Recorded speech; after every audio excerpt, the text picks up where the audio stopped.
Hi, I'm Erin. Hi YouTube, I'm Corey. This is going to be our infertility channel, and we are going to be documenting some pretty goofy things. Yes. We hope that everyone will watch and subscribe because A, it'll be very informative for a lot of you, and B, we're silly. And we hope it's entertaining. Yeah. In some ways. Okay.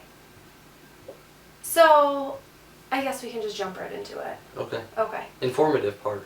Yes. Ready? Go. Here we go. I was diagnosed with PCOS. By the way, September is PCOS Awareness Month. I have done my nails accordingly, in case you were wondering. And with that, my OBGYN started me on metformin and Clomid, which has some wonderful side effects. She went a little crazy.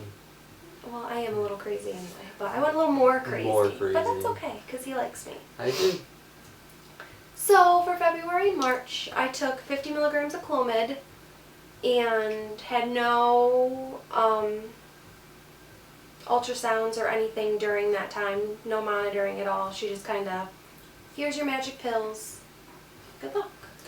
It does help that we already had 2 children. Yes. So she thought that would be good We enough. should say yes. This is our Yes. journey with secondary infertility. Correct. We had 2 completely unassisted previous pregnancies. Beautiful, healthy children, 7 and 4. So we are lucky in that sense. But yes, so she thought it was going to be a lot simpler for us. Here's your magic pill. We were excited. Rode our magic carpet home. And we started our journey. And we thought it would be that easy. Yes, we really did. And I know it is for some people, but, you know, Yeah. it's not for us. That's true. Not this time anyway. But that's okay, because we're learning and having fun. Okay, so February and March, I worked with her on my Clomid. Then in April, she sent me to a fertility specialist. I really have to start looking at the lens, not... Yeah. Yeah, I'm really bad right now. I'm Okay. sorry. We can cut this out. Anyway, so I went to the fertility specialist in April, and that was the first time I actually had like a scan done at the beginning of my cycle, and I had cysts. I'm matching that with PCOS. What is PCOS? PCS is polycystic. PCS? Yes. Try again. PCOS is polycystic ovarian syndrome. Yeah. Yeah, it's when your eggs don't release properly. Well, that's part of it. Yeah. Yeah. I do want to make a little disclaimer. PCOS is not just an infertility disease. It is something that affects all of your hormones at any given time, at all given times, for the rest of your life. Yeah. So it is a forever battle that I will be battling, and I'm going to win. Yeah. Yeah. So, okay. Back to reality. And I'm not Eminem. Okay. So, April we had to take that month off because I had a cyst. Then we did May of 50 milligrams of Clomid as well. And I did ovulation predictor kits that month. And besides my baseline ultrasound, that was the only monitoring I had. Did you get a positive OPK? I did not. I did not ovulate that month according to my OPKs. So in June, she upped me to 100 milligrams of Clomid. Again, check my OPKs, which I never ovulated. So comes July, I remained on the 100 milligrams of Clomid. Then she added the trigger shot and the wonderful and pleasant feeling IUI. Which I think was awkward for him. Yes. Yes, that's to true. have the thought of being able to make a baby and we wouldn't even have to have sex. Yeah. That's the best weird. part is when I was ready, a neighbor knocked on our door. Yeah, that was right, yeah. We had chickens and they wanted eggs. Yeah. So instead of calling, they just knocked. Yeah. And, you know, we were in here, the bedroom, getting ready to provide the sample. Yay. So awkward. So I was talking about this. Okay, moving forward. So that month, obviously, with the trigger shot, I couldn't do the predictor kits, the ovulation kits, because, well, you're pretty much supposed to ovulate with those. So I had my mid-cycle scan to check for my follicles. I had a beautiful 20 millimeter follicle. Everything looked good. Good lining. But we still got my period. Bummer. Big bummer. August came and same protocol, same everything, except for Two. I did have two, but I Two was follicles. gonna joke and say that this time the kids knocked on our door. Oh, that's true. That was more fun. That was more fun. Yeah. Yeah, we learned our lesson after that. Kids go to babysitters beforehand. Yes. Yeah. So that was fun. Anyway. So yeah, same protocol, 100 milligrams, trigger shot, IUI. I had two follicles. One was 20 and one was 21. I had a beautiful lining. My doctor was like convinced. Yep. Convinced that I was going to be pregnant that month. We were convinced we were going to be pregnant that month. She was talking to us about multiples. Yep, warning us thought they about were both multiples, letting us know what was going to happen, even gave me my orders for my blood work for the end of that month and everything.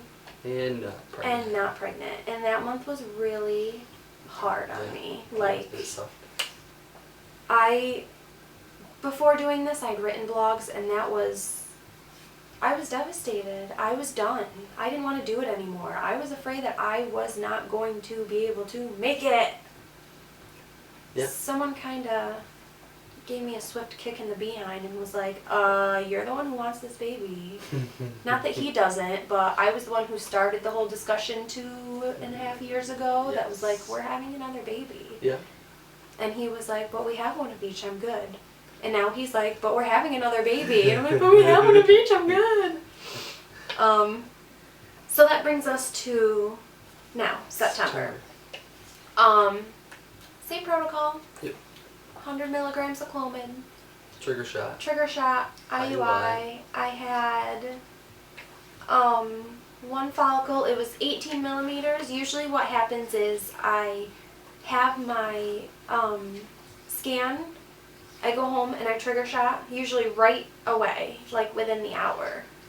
And then I go the following day for the IUI. But this day they wanted me to wait an additional day to give that one a little more hope. Just felt off. Yeah, we knew that. We knew that September was not our month. Nope. Because nothing went right. Nope. Everything was weird. Yep. My period at the beginning of the month was weird. It started and then stopped and then started and then stopped and then decided, okay, release the dam. Yeah, we didn't know when her period actually started. Right. And then So we actually had my baseline like 2 days before my period actually started, which was weird. And then, because it had started. The follicle study was early. And then the follicle study was early because it was only 18 millimeters, so we waited a day. And I did have 2 13s as well, but... The IUI was not early. We were almost late with the IUI. Yeah, that wasn't cool. I had to work that day. Yep. So Corey had to be a trooper and take By care of it myself. all on his own. Yay! But we're lucky because we're close enough to the office that I can we do it were at home. able to do it at home. Yep. Unfortunately, his luck is running out Yes. because I got my period today. So obviously the cycle is a bust, but that's okay because we weren't really thinking it was Nope. going to be working out. Weren't feeling it. So much so that in the middle of the cycle, I actually signed up to go to a new reproductive endocrinologist. Yep. New office. Is an hour and a half away. Yes. So no more at-home IUIs. So, well, you never did the IUIs. That's at home. true. That's true. Yeah. So, yeah. Okay. I want to talk about my book now. Okay. Up September, right? No, August. When did we get the book? August. Okay. In August, we got this book. What to expect, what he can Terrible, expect. Blair. Yeah, when she is not expecting. By Mark Sadaka. It's an Awesome book. Excellent book. Very, very funny. It's from the guy's point of view, going through infertility treatments and how we can help be more encouraging and just understanding And what you can expect. and what we can expect, especially for the IUIs and IVF stuff Mm-hmm. and the room. And can kind of explain more what we are going through. Sometimes I think as women we kind of feel like it's our job to act like everything's not okay all the time, but like we're in control, we got this, you know, whatever. We're just along for the ride. And trying to help where we can. it was great. I really think it's something that every even couple together should read who's going through infertility for an extended period of time, because the emotional roller coaster, as I'm sure you all know, that comes with it is just sickening, I guess, to say the least. Like, it would be like the worst case of motion sickness in the entire world. Yeah. I don't even know. Like, I just want to get off this ride with a baby. Yeah. My baby, preferably, but we're at that point where Yeah. any baby will do. No. Just kidding. Not quite at number 10 cycle level.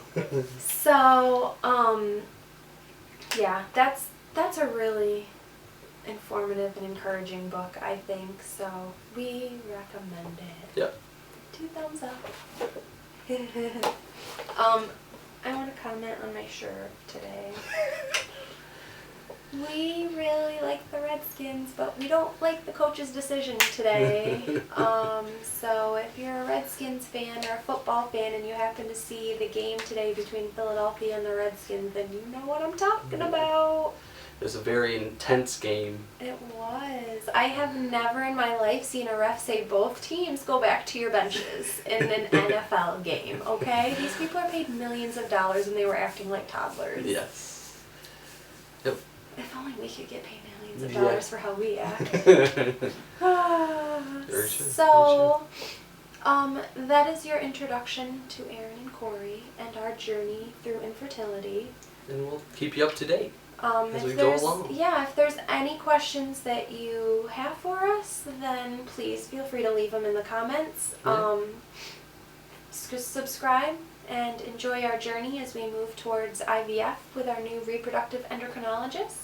If anyone has any recommendations for questions we should be asking our new reproductive endocrinologist, then please either message us or let us know, because I mean, we literally went from my midwife to like the infertility midwife specialist. Like she's not legitimately like a specialist that's been helping us. She's an amazing lady, don't get me wrong. She was so sweet. Every IUI we had to go in on Saturday, so she had to go in on her day off to give us this IUI and hang out with us there for like 2 hours. She was an amazing lady, and I really can't wait to show her when we finally are pregnant. Right. And I know she'll be over the moon for us, but I think we're ready for like an expert. Right. I think we didn't believe it was going to take as long as it's taken. Yeah. You know, 2 kids, hello. Right. We just it can happen. We know that it can happen. Right. So, yeah. I haven't had any tests done. No HSG, none of that, other than just the ultrasounds to diagnose me with PCOS and some very minor hormone level blood work. He never had a semen analysis. She didn't see the need for that because we have a child together. Right. My son is from a previous relationship, but he's been there since day one, so it's basically his, just not DNA. Right. But which, you know, matters for the sperm. Yeah, not that you guys really care about that, but. But when we did the first IUI, she kind of just glanced and said everything looked fine. Mm-hmm. We just never His had it swimmers were tested. swimming. There was plenty of them, so I mean that seemed fine. So I mean we'll see. I'm sure the RE is going to be a lot more. In depth. Yeah, a lot more very thorough with everything that we have to go through. But I'm really hoping that we can just skip the injectable cycle and go right to IVF, just because I'm impatient. If I'm being honest, I'm impatient. But the main thing that I want to put out there is that we are really going to be trying to put our faith and our trust in God, that He will provide a way for us to have a baby. We just need to put it in His hands. Yep. So anyone who wants to pray with us and for us, Please do. Please do. We very much recommend it. Yeah. That's all I got. I'm done. How about you? Me too. All right. So we will Bye, too. update you later. Will do. Peace. Peace.